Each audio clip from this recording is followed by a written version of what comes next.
అల్లు అరవింద్ గారిని సీఎం రేవంత్ రెడ్డి గారు ప్రశ్నించారంట. ఆ రోజు ప్రెస్ మీట్ పెట్టడం ఏ మేరకు కరెక్ట్? అసెంబ్లీలో జరిగిన చర్చ మీద కూడా మీరు ప్రెస్ మీట్ పెడతారా?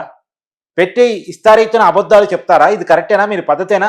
ఎన్నాళ్ళ నుంచి ఇండస్ట్రీలో ఉన్నారు, మీకు ఇది సంస్కారం అనిపిస్తుందా అనే విషయాన్ని అల్లు అరవింద్ గారిని సీఎం రేవంత్ రెడ్డి గారు అడిగినప్పుడు అరవింద్ గారు sorry sir, sorry sir, sorry sir, ఇదే సమాధానం చెప్పారనేటువంటిది బయట జరుగుతున్నటువంటి చర్చ.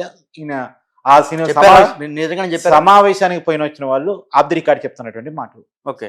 అయితే ఇదేదో అఫీషియల్ గా మీడియా ముందు మైకుల ముందు చెప్పరు కదా ఈ విషయాలన్నీ. ఓకే. కాబట్టి ఇప్పుడు చెప్పేదంటే మనం వినదంటూ అబద్ధాలు ఉండొచ్చు, నిజాలు ఉండొచ్చు, కానీ మనకు ఉన్నటువంటి ఇన్ఫర్మేషన్ మాత్రమే మనం జనాలకు షేర్ చేయగలం.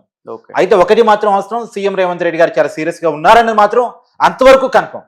అందుకనే బెనిఫిషియల్ అడిగినా ఇవ్వను, డెసిషన్ తీసేసుకున్నాను, అది కుదరదు, సరే మళ్ళీ మీరు రిక్వెస్ట్ చేస్తున్నారు పరిశీలిస్తాం తప్ప ఇప్పటికిప్పుడైతే నేను ఒప్పుకోను, టికెట్ రేట్ పెంచడానికి నేను ఒప్పుకోను, సంక్రాంతి పెద్ద సినిమాలు ఉన్నాయంటే నన్నేం చేయమంటారు, పెద్ద సినిమాలు ఉన్నాయంటే ఏం చేయాలి, ఎక్కువ మంది జనాన్ని సినిమా థియేటర్ తెచ్చుకోగలగాలి, ఎక్కువ సార్లు రిపీటెడ్ ఆడియన్స్ తెచ్చుకోగలగాలి, ఎక్కువ రోజు సినిమా ఆడగలగాలి.